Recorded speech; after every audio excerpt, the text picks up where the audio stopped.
Est-ce que parmi vous, quelqu'un a une notion sur ce qu'on appelle l'onction? Surtout dans notre époque où nous sommes, c'est une expression qui est utilisée, voilà, dans le milieu chrétien. Partout où on en parle d'onction, onction, onction, onction. Et qu'est-ce que toi, en tant qu'enfant de Dieu, tu sais de l'onction? Est-ce que l'onction est une notion de l'Ancien Testament qui n'a rien à voir avec le Nouveau Testament? Est-ce que l'onction, c'est une expression que les faux prophètes utilisent? Est-ce que les vrais prophètes aussi n'utilisent pas l'onction de Dieu? Est-ce que l'onction de Dieu, c'est une bouteille d'huile d'olive? Est-ce que l'onction de Dieu, comment on reçoit l'onction de Dieu? Est-ce que l'onction de Dieu, c'est le Saint-Esprit? Est-ce que l'onction de Dieu, c'est une puissance de Dieu? Qu'est-ce que donc l'onction? Qu'est-ce que donc l'onction de Dieu? En tant qu'enfant de Dieu, lorsque je lis la Bible, lorsque je vais dans les différentes églises, qu'est-ce que j'entends? Qu'est-ce que je sais de l'onction? Pour ceux qui veulent répondre réellement à cette question, qu'est-ce que vous savez? Qu'est-ce que vous avez déjà entendu réellement de l'onction? C'est quoi l'onction? Olivier, ma petite pensée sur l'onction, je ne me suis jamais vraiment intéressé à cela. Oui. Mais pour moi, l'onction, c'est Dieu qui la donne. C'est Dieu qui donne à un serviteur pour une chose, c'est-à-dire pour une chose précise. Okay. Voilà, comme par exemple, je vais donner un exemple rapide. Paul qui avait peut-être une onction sur lui pour guérir les malades, pour ressusciter les morts, pour chasser les démons. Voilà, donc c'est ma petite approche de l'onction. Mais pour moi, c'est pas que on met l'ultime personne pour que la personne puisse avoir l'onction. C'est ma petite idée. Ok, oui, il y a un frère qui voulait parler aussi, mais il a déjà écrit. Le frère Georges qui a écrit l'onction de Dieu, c'est un revêtement de l'Esprit de Dieu. L'onction de Dieu, c'est un revêtement de l'Esprit de Dieu. Ok.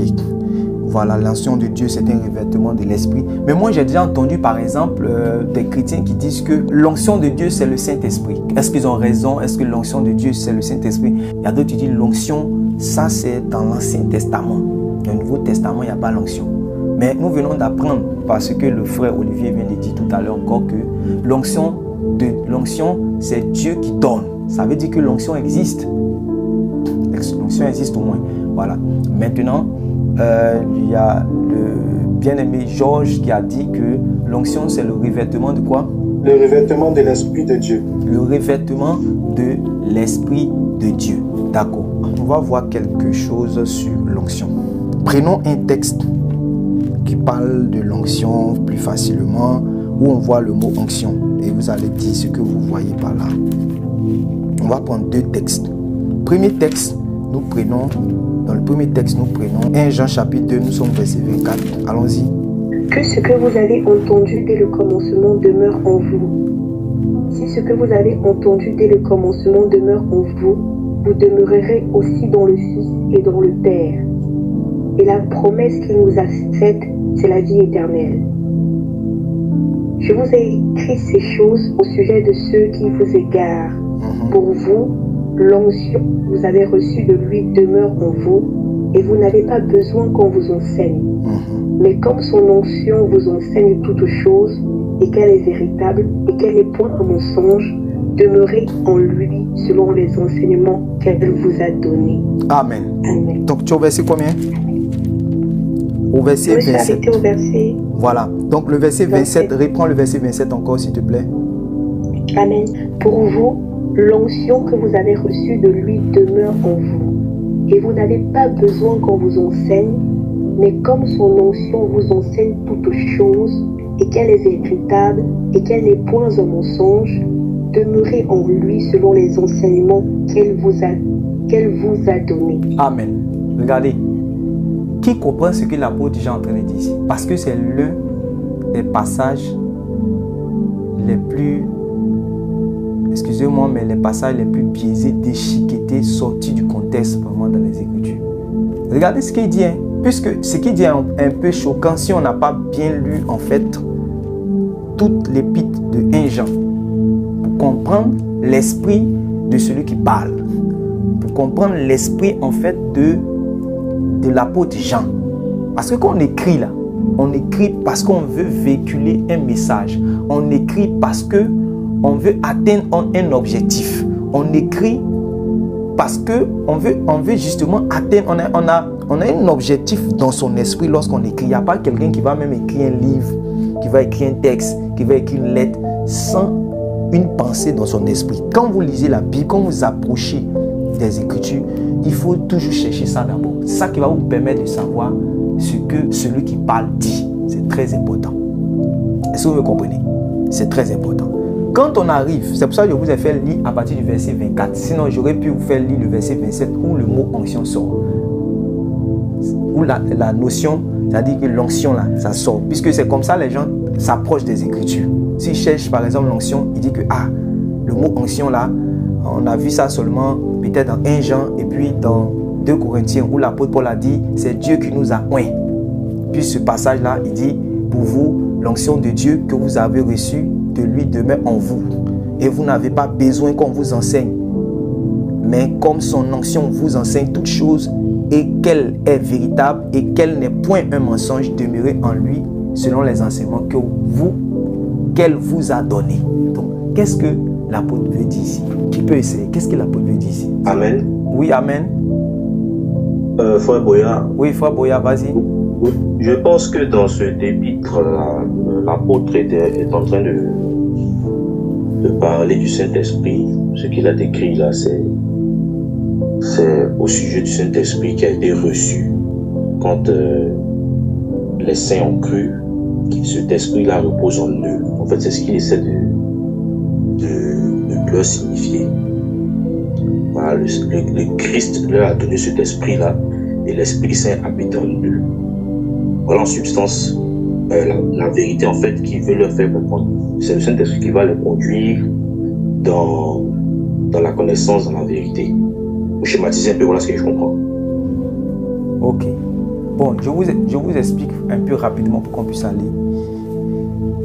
Quand vous êtes dans le chapitre 2, vous êtes dans le chapitre 2, non? Oui, oui. Quand vous êtes dans le chapitre 2, l'apôtre va dire, c'est au sujet de qui en fait qu'il écrit la lettre. Il va dire c'est au sujet de qui, c'est à cause de qui il écrit la lettre. Il a dit au sujet de ceux qui vous égarent. Voilà. Il dit je vous écris au sujet de ceux qui vous égarent. Ça veut dire quoi? Ça veut dire que l'apôtre Jean lui-même n'est pas là. Il n'est pas sur le terrain. N'est-ce pas? Il n'est pas sur le terrain. C'est justement la raison pour laquelle il écrit. Parce que s'il est sur le terrain, il ne va pas écrire. Il va leur parler directement. Mais quand pas là, il y a des gens qui égarent. Mais qui égarent par quoi? Par l'enseignement. C'est ça qui va le faire dire dans 1 Jean chapitre 4 là. Que n'attachez pas foi à tout esprit. Mais examinez. Pour savoir si vraiment cela vient de Dieu. Parce qu'il n'est pas là. Donc il y avait des faux docteurs. Voilà. Qui n'enseignaient pas comme lui. Qui n'enseignaient pas comme les apôtres. Qui n'enseignaient pas la saine doctrine. Qui n'enseignaient pas l'évangile authentique. Le message originel. Le message que Jésus a laissé là. Ce n'était pas ce que ces docteurs-là enseignaient. Est-ce que vous comprenez? Maintenant, le rôle des apôtres, vous savez que c'était d'aller évangéliser les gens pour que ces gens-là puissent réellement être sauvés, c'est-à-dire être justifiés pour faire partie de la famille de Dieu. Or, on a déjà dit comment est-ce qu'on fait ce travail. Comment on fait le travail, par exemple, de poser le fondement de Christ dans la vie d'une âme. Quand Paul a dit à l'église de Corinthe que c'est moi, il dit, j'ai posé le fondement comme un sage architecte. On a dit ce que ça signifie. Qu'est-ce qu'on a dit? La sœur Linda. Oui, la sœur Linda, vas-y. Qui les a évangélisés? Suivez les notions là, écrivez ça quelque part pour ne pas oublier. Ça veut dire qu'il les a évangélisés. Donc quand il les a évangélisés, ça veut dire que c'est pour que Christ soit déposé en eux. Parce qu'on transmet Christ par l'évangélisation. On transmet Christ par l'évangélisation. Parce que c'est Christ qui est le fondement. Or, comment le fondement va venir si on n'a pas évangélisé? Voilà. C'est par l'évangile que la lumière va aller dans les nations. C'est par l'évangile que les gens qui sont éloignés de Dieu vont être réconciliés avec Dieu. Donc quand il dit j'ai posé le fondement comme un sage architecte là, ça veut dire que c'est lui qui a commencé l'œuvre. Or l'œuvre de Dieu, ça commence toujours par le fait qu'une personne soit évangélisée. Selon Romains chapitre 10 à partir du verset 14. Il dit comment les gens vont invoquer s'il n'y a personne qui croit en Dieu. Et comment est-ce que quelqu'un va croire s'il n'y a personne qui prêche? Et comment est-ce que quelqu'un va prêcher s'il n'a pas été envoyé? Donc, il faut qu'il soit envoyé. Quand tu es envoyé, là, tu es envoyé avec un mandat. Le mandat que tu as reçu, c'est l'évangile. Maintenant, quand tu prêches, là, tu es en train d'évangéliser. Tu évangélises pourquoi? C'est pour que Christ puisse habiter dans les gens qui vont croire. Là. C'est pour ça. Donc, quand tu vas, c'est ça qu'on appelle en fait poser le fondement. Quand Paul a fait ses voyages missionnaires, les villes où il est parti, les villes de l'Europe qu'il a visitées n'étaient pas encore évangélisées. Ces villes il y avait des idolâtres à Éphèse, à Athènes, tout et tout. Maintenant, en prêchant le Christ, les gens vont croire et ils vont quoi? Ils vont se repentir de leurs péchés, ils seront pardonnés, ils seront justifiés par Dieu et ils vont recevoir le don de la promesse de Dieu. Voilà, qui est quoi? Le Saint-Esprit. À partir de ce moment, ils font partie de la famille de Dieu. Le fondement est posé. C'est ce que l'apôtre Jean en fait a fait en fait avec les églises. Les églises en fait qui vont recevoir sa lettre là. C'est pour cela il va dire quoi au verset 24.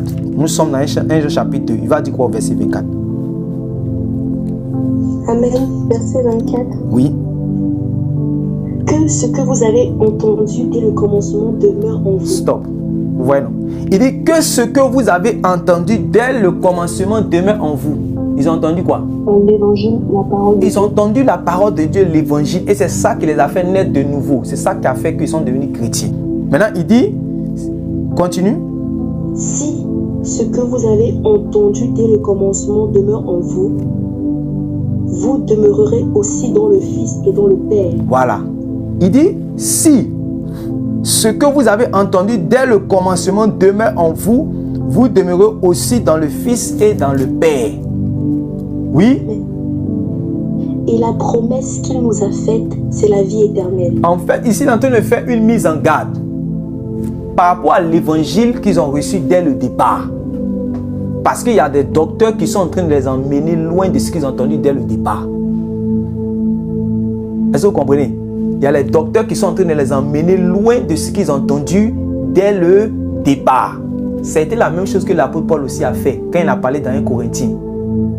Quand il a parlé aussi aux chrétiens de Galates. Quand les chrétiens de Galates ont commencé à judaïser. Quand les chrétiens de Galates ont commencé à quitter le régime de la foi pour commencer à s'attacher au régime de la loi de Moïse, la loi rituelle de Moïse. Puis il a dit non. Est-ce que c'est comme ça que vous avez commencé? Vous avez commencé par l'esprit et vous voulez finir par la chair. À cause de qui? À cause de ce qu'ils avaient entendu. C'est ce que l'apôtre Paul va dire dans 1 Corinthiens chapitre 15. Quand il va dire l'évangile que je vous ai annoncé et dans lequel vous avez cru et dans lequel vous avez demeuré. Si vous ne demeurez pas dans cet évangile-là, autrement dit, vous avez cru en vain. Vous avez déjà lu ces choses. Donc, c'est le même langage que l'apôtre Jean utilise ici, comme une mise en garde pour que les gens puissent rester attachés au fondement. Chaque chrétien qui est né de nouveau a un fondement. Voilà. Il a un fondement. C'est-à-dire qu'en matière d'évangile et en matière d'enseignement qu'il a reçu, il a un fondement. Il doit garder cela fermement. Pour rien nous montre. Parce qu'en fait, cela représente, comme l'apôtre Jean a dit là, cela représente le Père, le Fils en lui. Cela représente la vie éternelle en toi. C'est-à-dire que ce n'est même pas du jeu. C'est quelque chose de sérieux. C'est pour ça qu'il dit quoi? Et la promesse qu'il nous a faite, c'est la vie éternelle. Ça veut dire que si ce qu'on t'a enseigné dès le départ, ce qu'on t'a enseigné dès le départ, ou mais ce que tu as entendu dès le départ là, c'était pour quel but? C'est pour que tu puisses avoir la vie éternelle, la promesse de la vie éternelle. Donc si tu as lâché ça, tu n'as pas persévéré, tu as lâché ça, tu vas perdre en fait la promesse. C'est ce qu'il veut dire en fait. Voilà, c'est ce qu'il veut dire. Maintenant, quand on arrive au verset 27, il dit maintenant, pour vous, l'onction que vous avez reçue de lui demeure en vous et vous n'avez pas besoin qu'on vous enseigne. Je vous pose la question. Et déjà, je sais que déjà votre esprit commence à s'ouvrir. Est-ce qu'il est en train de qui il est en train de parler? Quand il dit, pour vous, l'onction que vous avez reçue de lui demeure en vous et vous n'avez pas besoin qu'on vous enseigne. Il parle de qui? Ces gens-là qui les égarent. De ces gens-là qui les égarent. C'est comme si moi, j'ai fini de poser le fondement en vous. Vous avez cru dans l'évangile, vous êtes devenus des disciples de Christ, vous connaissez les éléments fondamentaux de la foi. Et après moi, il y a d'autres docteurs qui viennent, mais avec un esprit séducteur. Selon qu'il est écrit dans Actes chapitre 20, où on donnait des conseils aux évêques qui devaient bien surveiller le troupeau de Dieu. Parce qu'il y a des gens qui allaient venir pour faire sortir les disciples. Ils vont venir, ils vont s'incruster réellement dans le troupeau et ils vont dévorer les gens, ils vont les faire sortir. C'est écrit dans Actes chapitre 20, verset 27. Donc, supposons que le fondement a déjà été posé, moi, je m'en vais. Par exemple, je suis un missionnaire, j'ai fini de poser le fondement, je m'en vais.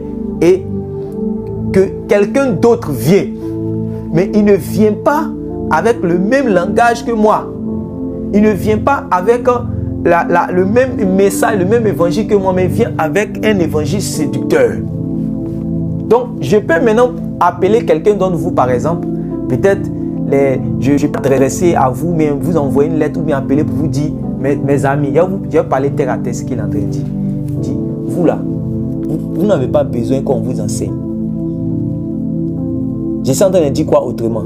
Il dit, pour vous, l'onction que vous avez reçue de lui demeure en vous et vous n'avez pas besoin. Vous commencez à comprendre ce qu'il dit maintenant, non? C'est-à-dire, ceux qui sont là, c'est-à-dire, ils n'ont pas besoin, vous n'avez pas besoin en fait qu'eux ils vous enseignent parce que l'enseignement qu'ils vont vous donner là n'est pas conforme à l'enseignement que vous avez reçu dès le départ. C'est trop simple même. Ce n'est pas conforme à l'enseignement que, n'oubliez pas ce que l'apôtre Paul avait dit. Quand il a dit, j'ai posé le fondement comme un sage architecte là. Il dit, mais que chacun fasse attention à la manière dont il bâtit dessus.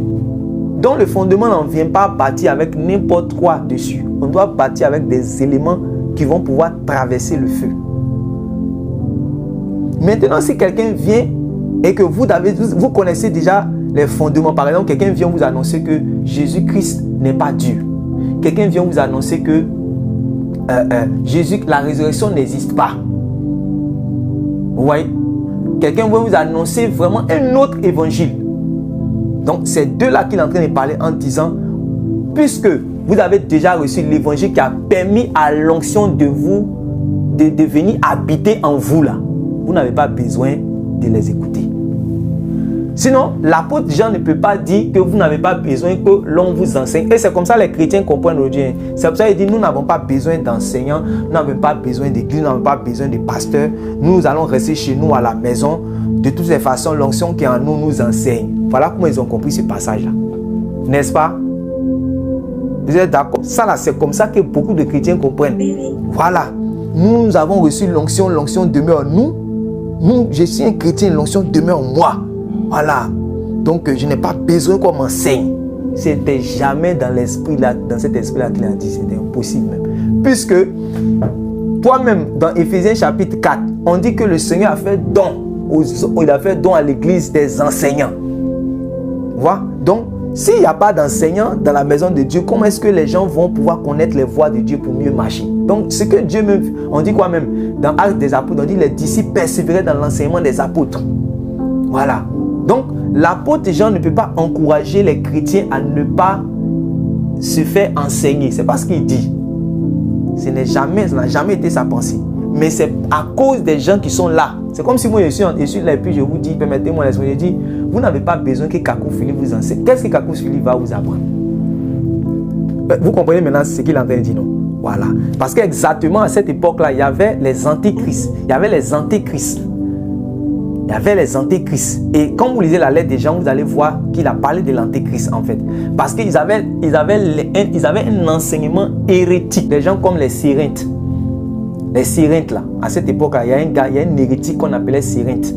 Terrible. Vous pouvez faire des recherches, vous allez voir. Au temps de l'apôtre Jean. Ils enseignaient c'est eux qui n'enseignaient pas que Jésus. Regardez, il dit reconnaissez que, il dit quiconque ne confesse pas que Jésus-Christ est venu en chair, quoi. Un antichrist. Voilà. C'est un antichrist. Parce qu'exactement, il y avait des enseignements qui disaient que Jésus-Christ n'est pas venu en chair. C'était les Cyrinthes là, qui enseignaient que Jésus-Christ n'est pas venu en chair. Une doctrine de, je sais pas, il disait Jésus-Christ, il est Je vous ai déjà enseigné ces choses même. Que Jésus-Christ, le Christ est venu habiter en Jésus à un certain moment et à un certain moment, il s'est retiré. Il disait plus précisément, c'était après le baptême des gens. Et il y a cette doctrine-là encore, jusqu'aujourd'hui, il y a des gens qui commencent à penser ça. D'autres disent Jésus n'est pas le Christ, Christ est Jésus, Jésus n'est pas le Christ, il y a Jésus et puis il y a Christ. Cette manière de diviser le Christ là. Voilà, on dit Jésus, il y a Jésus à part, il y a le Christ à part, que Jésus et le Christ est venu à un certain moment, lorsque Jean-Baptiste l'a baptisé, après ça, il est sorti et il y avait cela. Les gens ne croyaient pas cela. Voilà. Donc, il y avait au moins 3 faux enseignements sur Jésus. Le fait qu'il niait la divinité de Jésus, c'est pour ça qu'il va insister. Quand vous allez lire dans 1 Jean chapitre 5, à partir du verset 20, il va montrer la divinité de Jésus, sa nature, la nature divine de Jésus. Si vous lisez bien. Voilà. Et il va dire qu'en réalité, Jésus-Christ là, il est venu en chair. Voilà. Que Jésus-Christ est venu en chair. Il va commencer par là, mais il va commencer sa lettre. Vous dites que ce que nous sommes en train de parler là, nous ne sommes pas des témoins comme les gens qui ont entendu parler. Nous avons vu la vie qui était au commencement là. Nous avons vu la vie là, nous avons mangé avec la vie, nous avons touché la vie. Pourquoi il parle comme ça? Pourquoi il parle comme ça? Pour que les gens ne se trompent pas. C'est-à-dire que s'il y a quelqu'un qui peut mieux vous parler de Jésus, c'est qui? C'est lui qui a touché Jésus là. C'est lui qui a entendu Jésus là. C'est ça, c'est pour ça qu'il commence à dire, que vous lisez bien dans 1 Jean là. Il dit, ce qui était au commencement, ce qui était dès le commencement, ce que nous avons entendu, ce que nous avons vu de nos yeux, ce que nous avons contemplé. Ouais, non? Ce que nous avons contemplé et que nos mains ont touché concernant la parole de vie. Qui peut mieux enseigner Jésus, prêcher Jésus qu'une telle personne? C'est ça qu'il est en train de parler. Il dit, car la vie a été manifestée et nous l'avons vue. Et nous lui rendons témoignage et nous vous annonçons la vie éternelle qui est auprès de Dieu et qui nous a été manifestée. Ce que nous avons vu et entendu, nous vous l'annonçons à vous aussi, afin que vous aussi vous soyez en communion avec nous. Donc vous voyez que lui est en train de parler d'un authentique Jésus que lui il a prêché. Que ce n'est pas quelqu'un qui va venir vous montrer, qui va venir vous prêcher un autre Jésus. Que si vous ne demeurez pas dans ce que nous vous avons annoncé dès le commencement, si vous avez entendu dès le commencement, là, ça c'est votre affaire. Ça c'est que vous avez mis votre éternité en danger. C'est ce qu'il est en train de dire en fait. Voilà. Parce que un vrai Jésus amène un vrai esprit. Est-ce que vous comprenez? Un vrai Jésus amène un vrai Saint-Esprit. Quand quelqu'un a cru dans le véritable évangile de Christ, il va recevoir l'esprit de Christ, l'esprit de Jésus. Mais l'apôtre Paul avait dit, maintenant, si vous avez reçu maintenant un faux Jésus, qu'est-ce qui se passe? Ce n'est pas l'esprit de Jésus qui va venir. Voilà. Donc, Jean est en train de dire quoi? Comme vous avez reçu le vrai évangile qui vous a parlé du vrai Jésus, alors vous avez reçu son onction. Et son onction là demeure en vous. Donc, qui va venir vous enseigner quelque chose de contraire? Vous n'avez pas besoin qu'on vous enseigne. Voilà ce qu'il est en train de dire ici. Qui ne comprend pas encore? Parce que je pense que c'est un peu clair maintenant. Qui ne comprend pas bien ce que j'ai en train de dire? Donc, quand il parle de l'onction ici, c'est vrai que le frère Boya a parlé du Saint-Esprit, c'est vrai. Ici, l'onction dont on parle ici, est en train de parler de l'Esprit Saint, c'est vrai. Voilà. Maintenant, ce que je veux dire maintenant par rapport à l'onction ici, après avoir dit ça, ce que je veux dire par rapport à l'onction ici, c'est que l'onction a plusieurs vertus, a plusieurs manifestations. Voilà, l'onction a plusieurs vertus, l'onction a plusieurs manifestations. Et ici, on est en train de parler du Saint-Esprit que Jésus a dit, par exemple, quand Jésus a dit, le Saint-Esprit va venir, il va vous enseigner toutes choses. Le Saint-Esprit va venir et il vous conduira dans la vérité entière. Vous avez déjà lu dans Jean chapitre 16. Donc ici, vous voyez que le Saint-Esprit, ou encore l'onction de Dieu fait quoi? L'onction de Dieu a un rôle d'enseignant. L'onction de Dieu a un rôle de celui qui rappelle toutes choses, de celui qui enseigne, de celui qui instruit notre homme intérieur. Est-ce que vous comprenez? Voilà. C'est pour ça que quand tu vas lire la Bible, tu lis la Bible et puis tu es conduit par l'Esprit à comprendre telle chose. L'Esprit de Dieu fait, puisque vous avez reçu l'Esprit de Dieu le fait. Donc, je vais dire ici, l'onction a un rôle d'enseignant et de rappeler toutes choses. Mais l'onction de Dieu ne se limite pas à ça. Voilà. L'onction de Dieu ne se limite pas à ça. Ce qui a fait que beaucoup de personnes aujourd'hui ne croient plus en ce que l'onction de Dieu, ils se disent que c'est une affaire de l'Ancien Testament. Parce que, comme ils ont vu dans 1 Jean, on a dit l'onction enseigne. Ils pensent que le seul rôle de l'onction de Dieu, c'est d'enseigner. Et c'est là qu'on se perd. Parce que le seul rôle de l'onction de Dieu, c'est pas d'enseigner. Regardez dans Actes chapitre 1, verset 8. Mais vous recevrez une puissance, le Saint-Esprit survenant sur vous, et vous serez mes témoins à Jérusalem. On peut s'arrêter là. Regardez. Vous avez bien entendu ce qu'elle a lu, non? Quoique vous connaissez ce passage-là. Maintenant, relis une deuxième fois encore. Amen. Mais vous recevrez une puissance, le Saint-Esprit survenant sur vous, et vous serez mes témoins. Stop. Ce que Jésus est en train de dire ici, là, il dit quoi exactement? Prenez une autre version, prenez deux versions différentes de lui secondaire. Lisez. Oui, français courant, oui. Mais vous recevrez une force quand le Saint-Esprit descendra sur vous. Souligné. Il dit quoi? Mais vous recevrez une force quand le Saint-Esprit descendra sur vous. Donc, tu vois que le Saint-Esprit ici a un autre rôle. C'est une autre dimension, si on veut dire comme ça. C'est un autre aspect du Saint-Esprit. Il dit, mais vous recevrez une force. Voilà.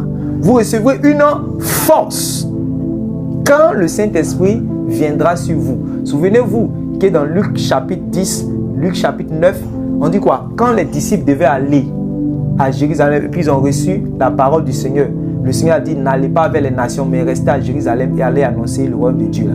Il ne les a pas envoyés comme ça. Qu'est-ce qu'il a fait? Voilà. Donc, dans Luc chapitre 9, vous pouvez lire même Luc chapitre 9, verset 1. Jésus, ayant assemblé les 12, leur donna force et pouvoir sur tous les démons. Voilà.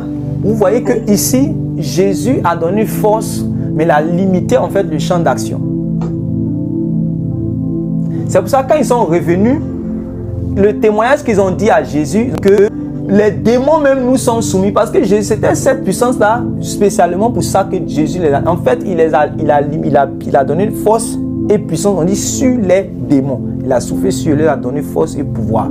Lui, vous savez qu'il allait chercher la face de Dieu sur la montagne. Quand il descend, il est revêtu de l'esprit. Il impose les mains. Est-ce que vous comprenez? Il les impose les mains. Et quand il prie, ce qu'il déclare là, c'est qu'il puisse avoir puissance et force sur tous les démons territoriaux qu'ils vont trouver sur le chemin. Mais ce qu'il fait là, c'est lui leur donne la puissance, la dunamis, leur donne l'onction. Vous voyez, le Saint-Esprit est là, mais lui, ce que lui les a donné là, c'est l'onction du Saint-Esprit. Mais dans sa capacité, dans sa force, dans sa puissance. C'est cette onction-là qui l'accompagne. Quand on dit Jésus a fini son jeûne de 40 jours et 40 nuits, et qu'il est sorti du désert étant revêtu de la puissance de Dieu. C'est ça on parle. Ça veut dire que la puissance de Dieu là, parce qu'on dit qu'il était rempli, mais il est rempli jusqu'à ce qu'il soit revêtu de la puissance de Dieu. Et donc, cette puissance de Dieu là, si quelqu'un a pris un mouchoir, qu'il a touché, c'est une huile. S'il a pris un mouchoir qu'il a touché, c'est une manière de parler, c'est un exemple que je prends pour que vous puissiez comprendre même ce qui s'est passé avec l'apôtre Paul. Puisque l'huile, Jésus est rempli du Saint-Esprit. Donc il est sorti du désert étant rempli du Saint-Esprit. Maintenant, on n'a pas dit seulement il est rempli. On dit quand il a fini de vaincre le diable, là, il était revêtu de la puissance de Dieu. Maintenant, la puissance de Dieu qui est sur lui là, c'est ça qu'on appelle l'onction de Actes chapitre 1 verset 8. La puissance là, c'est ça qu'on parle. Voilà. Et c'est ça qui va faire que quand Jésus aura cette puissance, c'est ça, mais quand il va rentrer dans la synagogue, il va prendre la parole d'Ésaïe.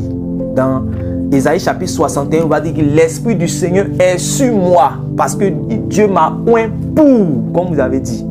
Voilà. L'Esprit est sur moi parce que Dieu m'a oint pour guérir.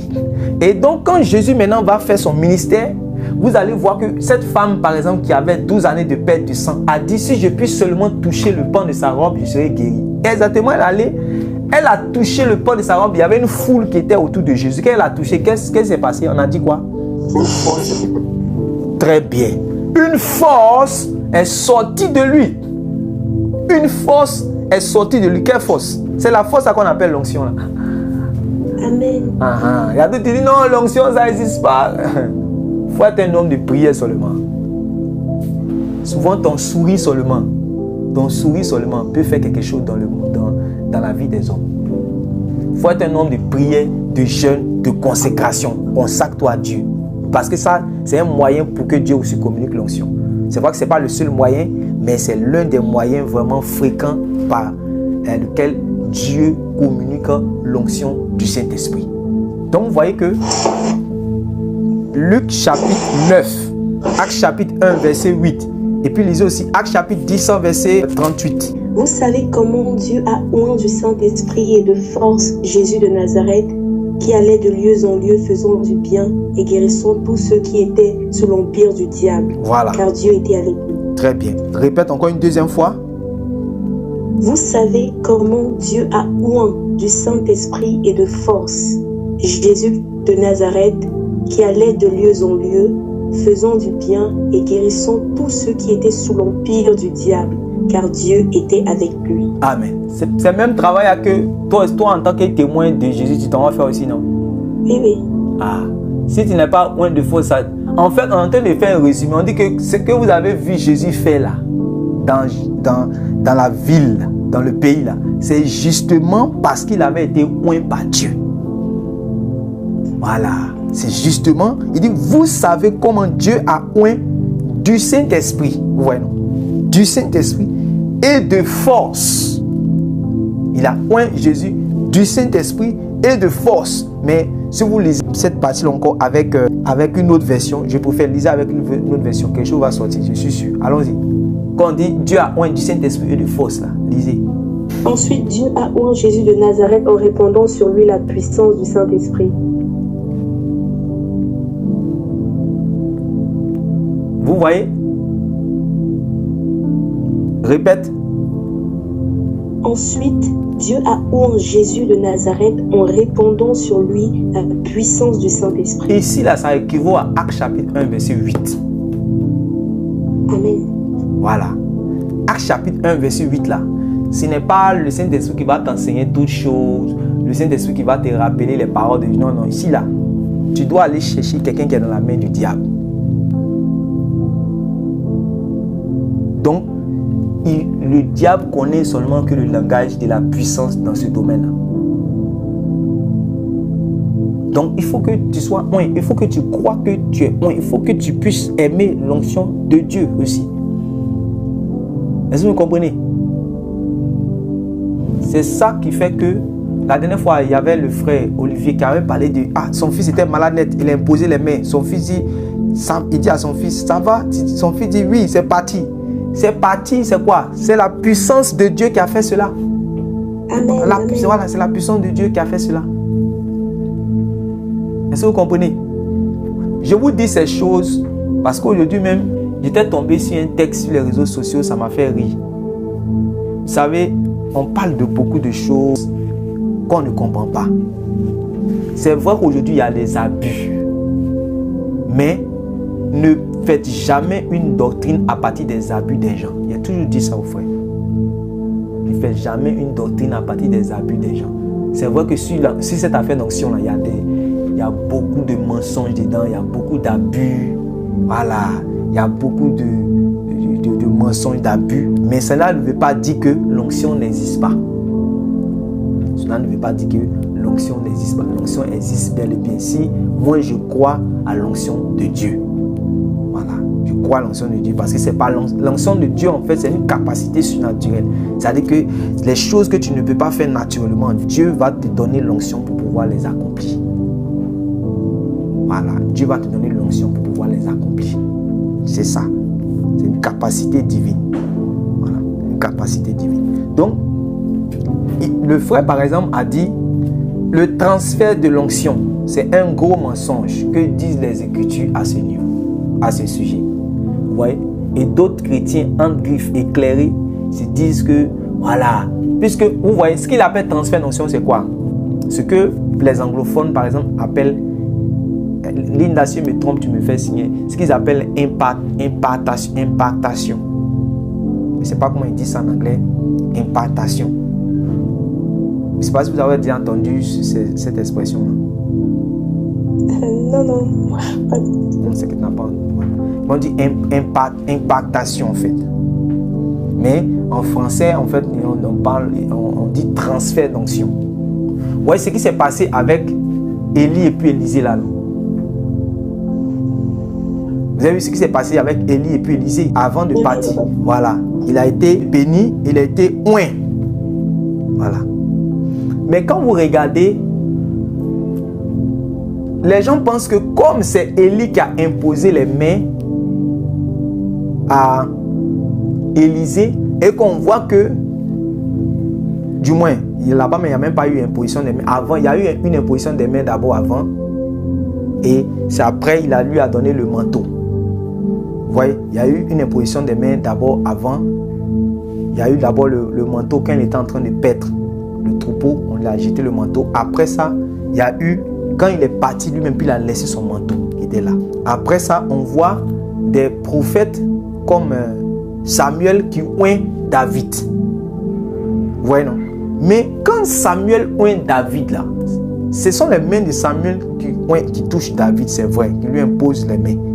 Mais c'est Dieu en fait qui a donné l'ordre. Donc, dans notre langage, on peut dire c'est Samuel qui a oint David. On peut dire c'est Dieu qui a oint David. Mais on sait que l'onction là, ça vient de qui? De Dieu.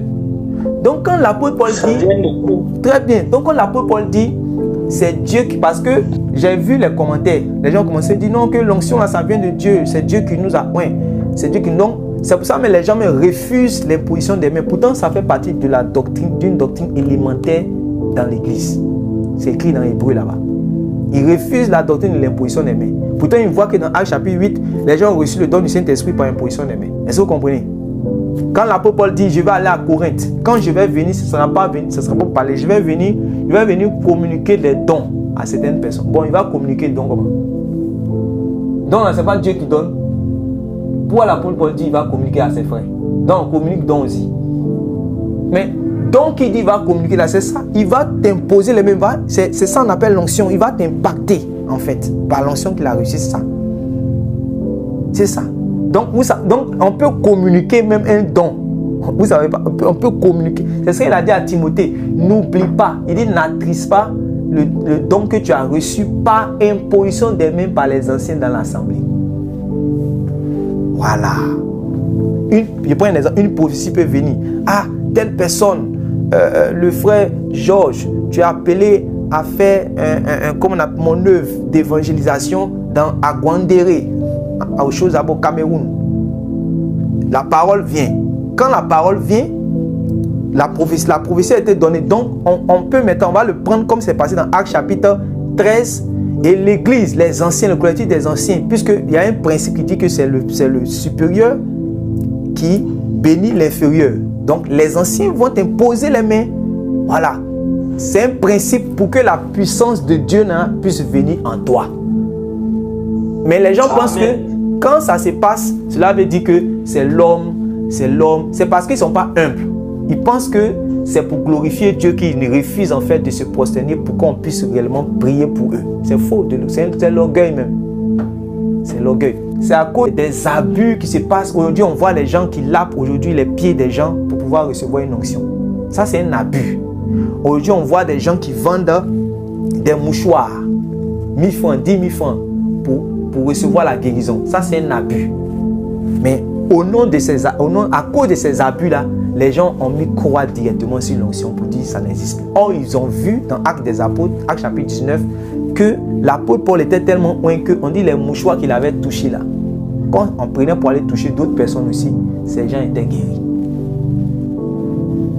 Ça, dans ce domaine-là, vous voyez que c'est l'onction de Dieu qui fait ça. Quand l'ombre, on dit, Pierre passait et on mettait les malades, quand son ombre passait, son ombre guérissait les gens. Son ombre guérissait les gens. Donc, son ombre était loin. Quand vous regardez depuis l'Ancien Testament, on vous dit on a enterré Élisée.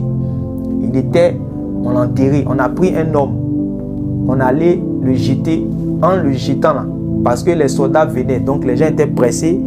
On allait les tuer. Donc, ils sont débarrassés en fait du corps de ce monsieur. Ils sont débarrassés rapidement. Et en se débarrassant, il a roulé. Il est parti tomber sur les ossements d'Élisée. Quand il est tombé, il a touché le gars est mort. Mais quand il a touché son os là, il est revenu à la vie automatiquement. Vous pensez que ça c'est simple? Vous pensez que c'est simple? Voilà. Ça dit qu'il y avait l'onction de Dieu, mais jusque dans ses os. Donc, ne croyez pas que comme on est rentré, on est passé de l'ancienne alliance à la nouvelle alliance. Cela veut dire que l'onction de Dieu se résume à l'aspect du Saint-Esprit à l'intérieur de nous, qui nous enseigne, qui nous rappelle toutes choses et qui nous apprend à marcher dans les voies de Dieu. Il n'y a pas seulement que ça. C'est tous ces aspects-là. Et aussi, croit aussi à ce qu'on appelle le transfert d'onction. Le transfert d'onction, ça existe. Quand on dit transfert de don, l'apôtre Paul dit je vais te communiquer un don. C'est le même langage que transférer. Quelqu'un n'a pas, par exemple, de courage pour faire une chose. Et un autre dans le corps de Christ a le courage. Dieu peut inspirer cette personne qui a le courage à aller vers l'autre pour prier pour lui imposer les mains.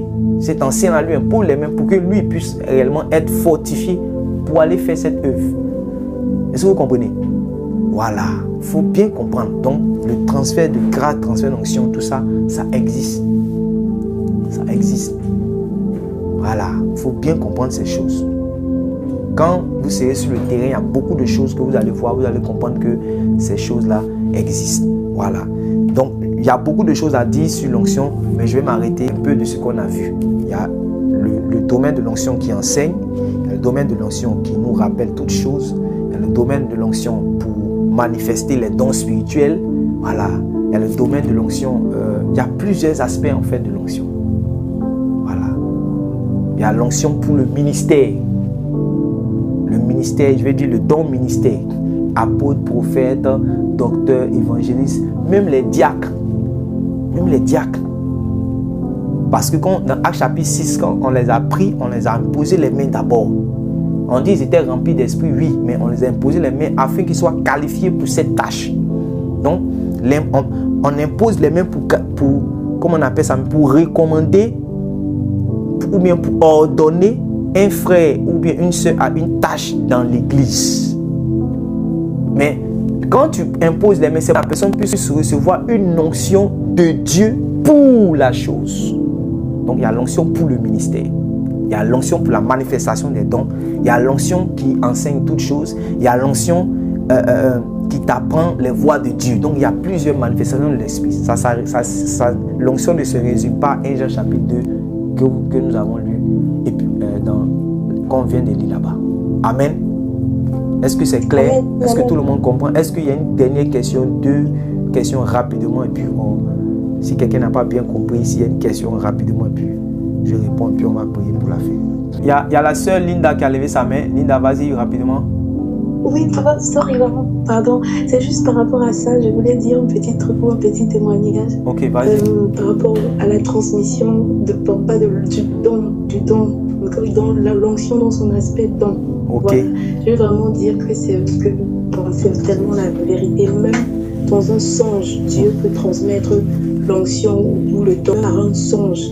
Parce que un temps je priais, comme je n'arrivais pas à parler vraiment l'anglais, je priais, je demandais à Dieu, oh Seigneur, aide-moi à pouvoir parler facilement l'anglais, comme ça je vais pouvoir aller aussi évangéliser et tout ça, mais je n'arrivais pas du tout, je n'arrivais pas.